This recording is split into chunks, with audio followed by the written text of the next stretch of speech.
Welcome to the 70s today. We are going to stroll through some of the beauty trends of the 70s. Now, when we think of 70s, or when I think of 70s, I think of the Bee Gees, No Time to Talk, bell bottoms, and the rise of the disco. But before all of that happened later in the 70s, earlier in the 70s, the liberation of women was really strong during this decade. And liberated women felt more inclined to look more natural, and they didn't want to be seen as a sex object after they were just liberated from the constraints that they felt like they had been in. Well, as you can imagine, this kind of presented a problem for the beauty industry. But they cleverly sidestepped this as they came up with products that were more natural or barely there. And so for this segment of our 70s series, we are going to focus on the earlier 70s when everything was very natural. So there was some makeup on, but again, there was no color, very little color involved. So the couple of products I'm going to show you today that we're going to use is a BB cream instead of a foundation. Now the BB creams will give you more of a dewy glow afterwards. This is really good for girls who's got super dry skin, or even in the wintertime when your skin goes to dry out. BB cream is a great alternative. It's basically just a tinted moisturizer. So you can use a blending bud or your hands and just get it going. Now, although the women in the 70s didn't like a lot of color as far as makeup goes, they did like to look tan and natural. So this BB cream will definitely help with that. Look a little bit darker and moisturize you in the process. They also did like a shimmer. So one of the other things I wanted to talk to you girls about is luminizer.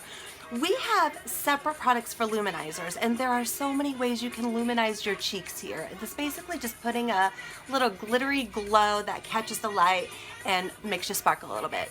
Just subtly though, nothing too extravagant. Another way you can do that is with our Sculpting Trio. It's a highlighting and contouring set.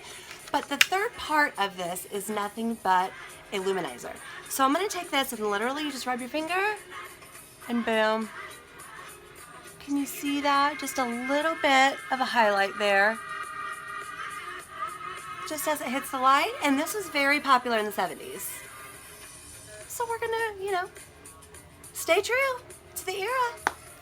The other thing, like I said, is they were all about being tan. I think tanning salon or tanning beds were huge during this time too. So I'm going to take some bronzer and we're going to pop bronzer on us. I'm going to take a puff brush, and if you don't know how to apply bronzer, just think of a number 3. You're going to start up top, make a 3 on your face to your cheek, and then down to your jawline. But do it on both sides. I'm going low.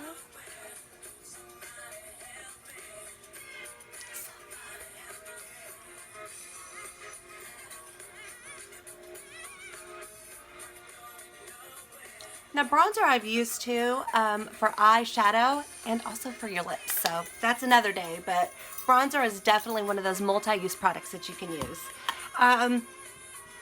Cream shadows were really big in the 70s, and they had a lot of really light pastels, but they also had a lot of just nude colors. And again, since they like the shimmer and the sparkle, I'm going to go with our cream shadow in the color Elegant. This is one of my absolute favorites. It's like a champagne, and when you go to apply it, it turns into a powder pretty quickly. What song do we have coming up? Hang on.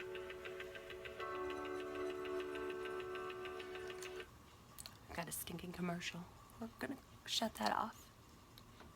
But do you see that? Just a shimmery, natural glow. And the other thing as far as luminizer goes, literally you could use this cream shadow as a luminizer. See, it's very similar to that. I've already got my mascara on. They did like mascara, but they didn't like it huge and bold. Again, they liked it looking very subtle and natural. And so that's what I've done today. Just one coat, just to separate the lashes and make it make them stand out just a bit, but not too over the top. And then the very last thing that was huge in this part of the 70s is lip gloss. Clear lip gloss at that. We have a bunch of nude lip gloss colors, but I'm going to use our clear one. It's called Loyal, and this is really pretty in and on its own or over any other kind of lip color.